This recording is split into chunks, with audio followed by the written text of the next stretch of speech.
నీలాచల పర్వతం పక్కనే బ్రహ్మపుత్ర నది ప్రవహిస్తూ ఉంటుంది. ఇది కామాఖ్యాదేవి మందిర్ గేట్. ఇక్కడి నుంచి మనం కొండపైకి 3 కిలోమీటర్లు ఘాట్ రోడ్ లో ప్రయాణించాల్సి ఉంటుంది. ఇక్కడి నుంచి పైకి వెళ్ళడానికి టెంపుల్ బస్ 10 రూపాయలు, షేర్డ్ వ్యాన్ 20 రూపాయలు, ఆటో వాళ్ళు 100 నుంచి 150 రూపాయలు ఛార్జ్ చేస్తారు.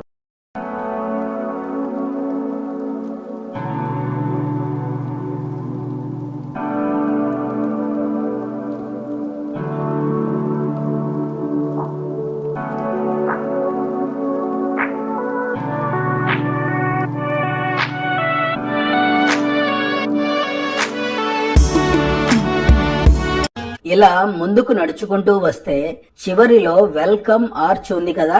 ఫ్రీ దర్శనానికి వెళ్లే వాళ్ళు ఇక్కడ కూపన్స్ తీసుకోవాలి. ఆ పైన క్లియర్ గా రాసి ఉంది చూడండి, general queue entry coupon centre. Free దర్శనానికి వెళ్లే వాళ్ళు ఇక్కడ ముందు కూపన్ తీసుకొని దర్శనం క్యూ లైన్ లోకి వెళ్ళాలి. ఇక్కడ నుంచి కుడివైపు వెళ్తే బగలాముఖి ఆలయం ఉంటుంది. మనం కామాఖ్యాదేవి ఆలయానికి ఇలా ఎడమ వైపు వెళ్ళాలి. అలా నడుచుకుంటూ ముందుకు వస్తే కుడివైపు కమర్షియల్ ఏరియా ఉంటుంది. ఇక్కడ కార్ పార్కింగ్ ఉంటుంది. అదే విధంగా రెస్టారెంట్స్ ఉంటాయి. బ్రేక్ఫాస్ట్, లంచ్ చేయాలనుకున్న వాళ్ళు చేయొచ్చు. మన హైదరాబాద్ రెస్టారెంట్ కూడా ఉంది. ఆలయానికి వెళ్లే వాళ్ళు అలా కుడివైపు వెళ్లకుండా ఇక్కడి నుంచి ఇంకా మనం ముందుకు నడుచుకుంటూ వెళ్ళాలి. అలా ఒక 100 మీటర్లు నడుచుకుంటూ ముందుకు వస్తే ఈ అన్న సేవా క్షేత్రం కనిపిస్తుంది. ఇక్కడి నుంచి ఇలా కుడివైపు వెళ్ళాలి. ఈ అన్న సేవా క్షేత్రానికి ఎదురుగా చిన్నమస్తాదేవి ఆలయం ఉంటుంది. ఈ ఆలయం దశమహావిద్యల్లో ఒకటి. అన్న సేవా క్షేత్రం నుంచి ముందుకు రాగానే మెట్లుంటాయి. ఇక్కడ ఒక 30 మెట్లు ఎక్కాల్సి ఉంటుంది. ఈ మెట్ల మార్గంలో కుడివైపు ఒక ఆలయం కనిపిస్తుంది కదా, ఇది కాళీమాత ఆలయం. ఇది కూడా దశమహావిద్యల్లో ఒక ఆలయం. ఇక్కడి నుంచి ఇంకా అలా నేరుగా ముందుకు వెళితే ప్రధాన ఆలయ ఎంట్రన్స్ ఉంటుంది.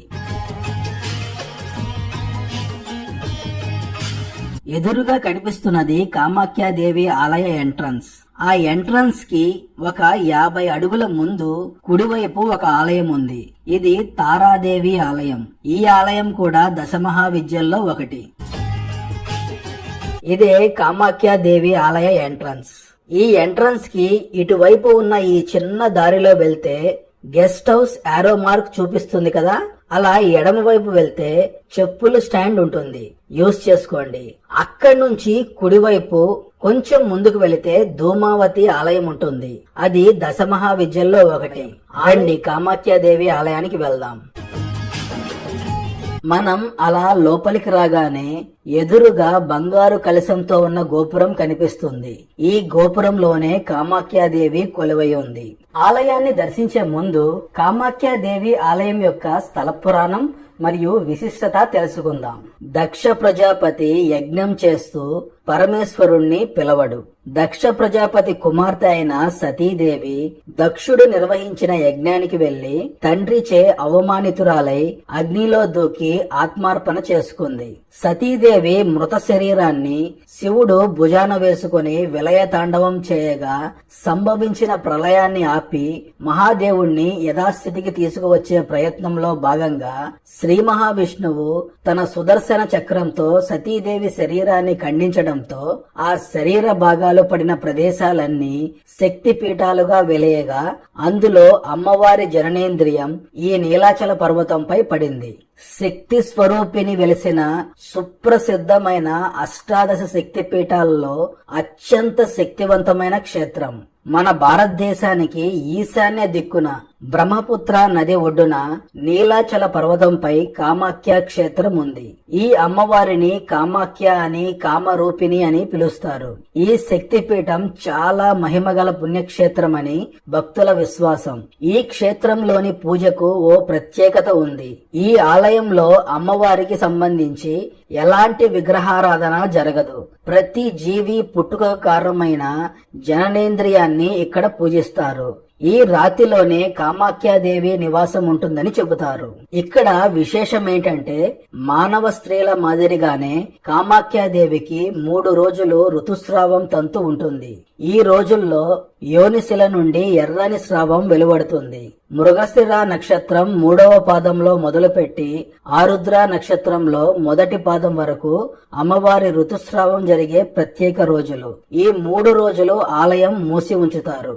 ఆ సమయంలో అక్కడికి వెళ్ళడానికి చాలా మంది భయపడతారు. 4వ రోజు పెద్ద ఎత్తులో ఉత్సవం నిర్వహించి గుడి తలుపులు తెరుస్తారు.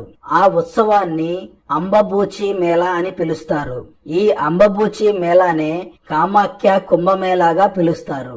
ఈ మేళ కని విని ఎరుగని రీతిలో జరుగుతుంది.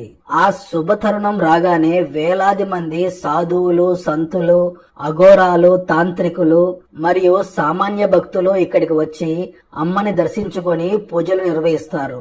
3 రోజులు ఆలయం మూసే ముందు అమ్మవారి మీద తెల్లని వస్త్రాన్ని ఆచ్ఛాదనంగా వేస్తారు. 3 రోజుల తర్వాత పూజాధికాలు చేసి గుడిని తెరుస్తారు. అప్పుడు ఆ వస్త్రం ఎర్రగా మారిపోతుంది. ఆ వస్త్రాన్ని భక్తులకు ప్రసాదంగా ఇస్తారు. అమ్మవారి ఆలయం ముందే ఒక పుష్కరిణి కనిపిస్తుంది. ఇది ఎంతో శక్తివంతమైందని భక్తుల విశ్వాసం. దీన్ని ఇంద్రాది దేవతలు నిర్మించారని చెబుతారు. దీన్ని సౌభాగ్య కుండం, పాతక వినాశకుండం అని పిలుస్తారు. అమ్మవారి యోని స్రవిత పవిత్ర జలాలతో పునీతమైన ఈ కుండంలో స్నానం చేస్తే ఎంతటి మహాపాతకమైనా నశిస్తుందని, బ్రహ్మహత్య పాతకమైన నివారణమవుతుందని విశ్వాసం. ఈ ఆలయంలో తాంత్రిక పూజలు, తాంత్రిక సాధనలు, బలులు జరుగుతూ ఉంటాయి. ముఖ్యంగా నల్ల రంగు ఉన్న జంతువులు బలిస్తారు. ఈ విషయం మీలో చాలా మందికి తెలుసు. తెలియని వాళ్ళకి ఒక ఐడియా ఉంటుందని చెబుతున్నాను. రండి, ఇప్పుడు మనం ఆలయాన్ని దర్శిద్దాం. మనం ప్రవేశ ద్వారం నుంచి ఇలా లోపలికి రాగానే ఇక్కడ పండిట్స్ ఉంటారు. మీరు ఏదైనా పూజలు చేయించుకోవాలి అనుకున్నా, అంటే ఇక్కడ ప్రధానంగా తాంత్రిక పూజలు ఉంటాయి. మీకు ఎవరైనా ఏదైనా చేశారు అని అనుమానం ఉన్నా ఇక్కడ నివారణ పూజలు చేసుకోవచ్చు. లేదు ఏదైనా సిద్ధించడం కోసం పూజలు చేయవచ్చు. ఒక్కొక్కటి సిద్ధించడానికి ఒక్కొక్క పూజ ఉంటుంది. మనలో 99% మంది ఇక్కడ అమ్మవారిని దర్శించుకోవడానికి మాత్రమే వస్తాం. అలాంటి పూజలు చేసుకునే వాళ్ళు ఒక 1% ఉంటారు. జస్ట్ ఐడియా కోసం చెప్తున్నాను.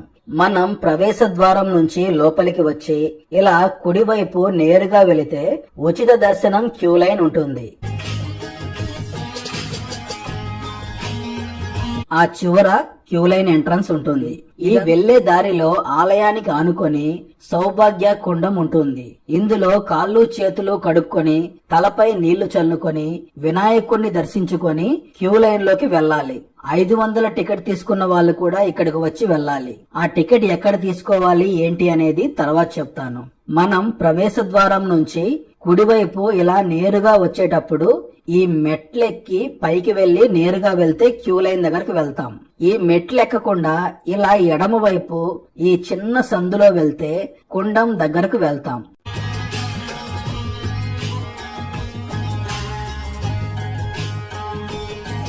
ఇదే సౌభాగ్య కుండం. ఈ నీటిని తలపై చల్లుకొని ఇక్కడ వినాయకుడు, బ్రహ్మ, విష్ణు, మహేశ్వర్ల శిలలుంటాయి. ఈ వినాయకుడిని దర్శించుకొని మనం అమ్మవారిని దర్శించుకోవాలట. ఇప్పుడు పెయిడ్ దర్శనం టికెట్స్. ప్రవేశ మార్గం నుంచి లోపలికి రాగానే అలా నేరుగా వెళ్తే చివర వెయిటింగ్ హాల్ ఫర్ డివోటీస్ అని ఉంది కదా, ఇదే special ticket counter. Special ticket 501 రూపాయలు. స్పెషల్ దర్శనం టికెట్స్ కేవలం 200 మాత్రమే ఇస్తారు. ఉదయం 6 గంటలకు టికెట్స్ ఇస్తారు. మొదటి దర్శనం 7 గంటలకు ఉంటుంది. కానీ ఈ టికెట్స్ కోసం ఉదయం 4 గంటల నుంచి క్యూలో వెయిట్ చేస్తారు. అదే విధంగా మధ్యాహ్నం 1 గంటకు కూడా స్పెషల్ టికెట్స్ ఇస్తారు. కానీ అప్పుడు ఎన్ని టికెట్స్ ఇస్తారనేది తెలియదు. నేను ఉదయం 8 గంటలకు ఆలయానికి వచ్చాను. ఇక్కడ కొంతమంది పండిట్స్ ఏం చేస్తారంటే వాళ్ళు కొన్ని టికెట్స్ తీసుకొని పెట్టుకుంటారు. నార్మల్ గా కొంతమంది వాళ్ళే అప్రోచ్ అవుతారు. లేదంటే ఈ టికెట్ కౌంటర్ వెనక వెయిటింగ్ హాల్ ఉంటుంది. వాళ్ళని విఐపి టికెట్స్ ఉన్నాయా అంటే పండిట్స్ మీతో మాట్లాడతారు. ఫస్ట్ 1000 రూపాయలు అడుగుతారు. మనం బార్గెన్ చేస్తే 800కి ఇస్తారు. వాళ్ళు మనీ చార్జ్ చేసిన ఆలయం లోపల అమ్మవారి ముందు మంత్రోచ్చరణతో పూజ చేస్తారు. ఒకవేళ మీరు లేటుగా వస్తే స్పెషల్ దర్శనానికి వెళ్లాలంటే ట్రై చేయండి.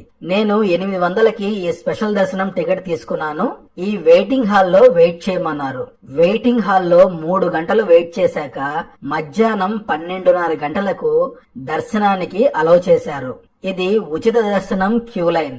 ఇది స్పెషల్ దర్శనం. కొంచెం ముందుకు వెళ్ళాక రెండూ కలిసిపోతాయి. ఆలయం లోపల ఉచిత దర్శనానికి స్పెషల్ దర్శనానికి ఎటువంటి డిఫరెన్స్ లేదు.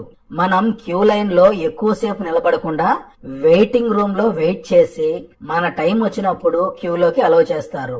లోపల దర్శనం మాత్రం అందరికీ ఒకటే. అమ్మవారిని తాకి మాయ కొట్టే వాళ్ళు కొట్టుకోవచ్చు. ఈ దీపారాధన ప్రదేశంలోనే శీతలాదేవి ఆలయం ఉంటుంది, దర్శించుకోండి.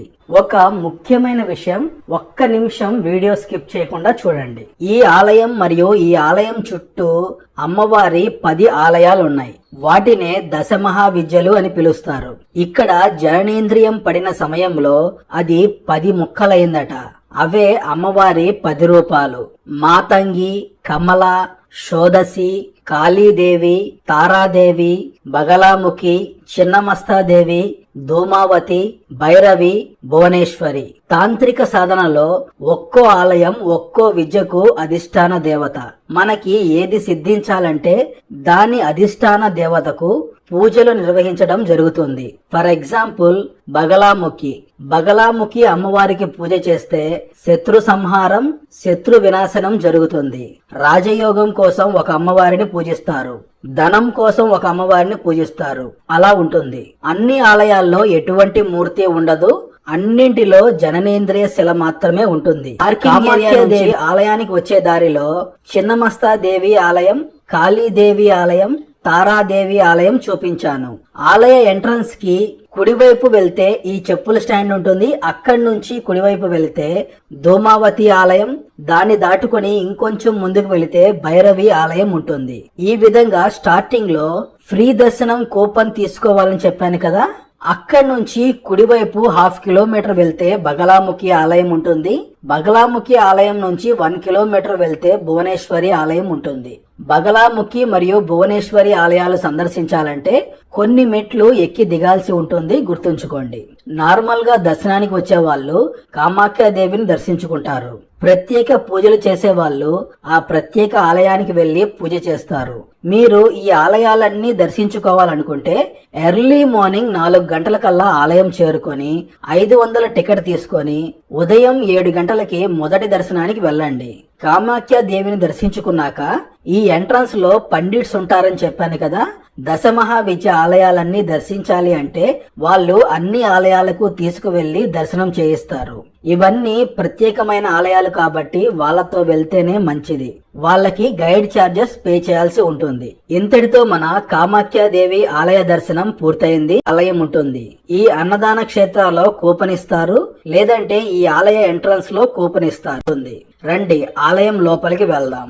మనం లోపలికి రాగానే నేరుగా వెళితే అన్నసేవ ఉంటుంది.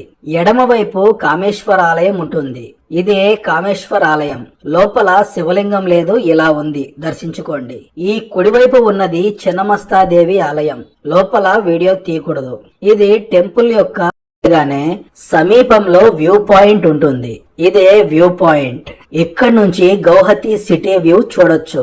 ఆటో వాళ్ళని 1 నిమిషం ఆపమని అడగండి, ఆపితే బోటింగ్ పాయింట్. ఇక్కడ నుంచి లోపలికి వెళితే ఎంట్రన్స్ లో టికెట్ కౌంటర్ ఉంది. కింద Umananda temple service peacock island per person 200 అని ఉంది, చూడండి. Private boat ticket 200, government boat ticket 20 రూపాయలు మాత్రమే. టికెట్ తీసుకొని 100 మీటర్లు ముందుకు నడుచుకుంటూ వెళ్లి ఎదురుగా కనిపిస్తున్న ప్రదేశంలో బోట్ ఎక్కుతాం. నేను మళ్ళీ నార్త్ ఈస్ట్ ట్రిప్ కి వచ్చినప్పుడు దర్శిస్తాను. ఇప్పుడు ఉమానంద ఆలయం ఎలా ఉంటుందో చూపిస్తాను, రండి. స్క్రీన్ పైన బోట్ టైమింగ్స్ డిస్ప్లే చేశాను, చూడండి. బోట్ జర్నీ కేవలం 2 కిలోమీటర్లు ఉంటుంది. మనం వెళ్లి దర్శనం చేసుకుని తిరిగి రావడానికి 2 గంటల సమయం పడుతుంది. బోట్ టైమింగ్స్ మాత్రం ఖచ్చితంగా గుర్తుంచుకోండి. మిస్ అయితే చాలా సమయం వెయిట్ చేయాల్సి ఉంటుంది. ఎదురుగా కనిపించే ఈ చిన్న దీవి పికాక్ ఐలాండ్. ఇది నెమలి ఆకారంతో ఉండడంతో బ్రిటిష్ వాళ్ళు పికాక్ ఐలాండ్ అని పేరు పెట్టారు. కానీ దీని అసలు పేరు భస్మాచల్. ఇది ప్రపంచంలోనే అతి చిన్న నదీ ద్వీపంగా పేరు పొందింది. బోటు దిగగానే కొన్ని మెట్లు ఎక్కాల్సి ఉంటుంది. కాళికా పురాణం ప్రకారం శివుడు ఈ కొండపై ధ్యానంలో ఉన్నప్పుడు కామదేవుడు అంటే మన్మధుడు మహాశివుని ధ్యానానికి అంతరాయం కలిగించాడని తన మూడో కన్ను తెరిచి మన్మధుణ్ణి భస్మం చేసిన ప్రదేశం ఇది. అందుకే ఈ కొండకి భస్మాచల్ అనే పేరు వచ్చింది. దీన్నే భస్మకోట అని కూడా పిలుస్తారు. అంతేకాదు మహాశివుడు పార్వతీదేవికి జ్ఞానాన్ని అందించిన ప్రదేశం కూడా ఇదే అని చెబుతారు. ఇక్కడ మహాశివుడు ఉమానంద రూపంలో దర్శనమిస్తాడు.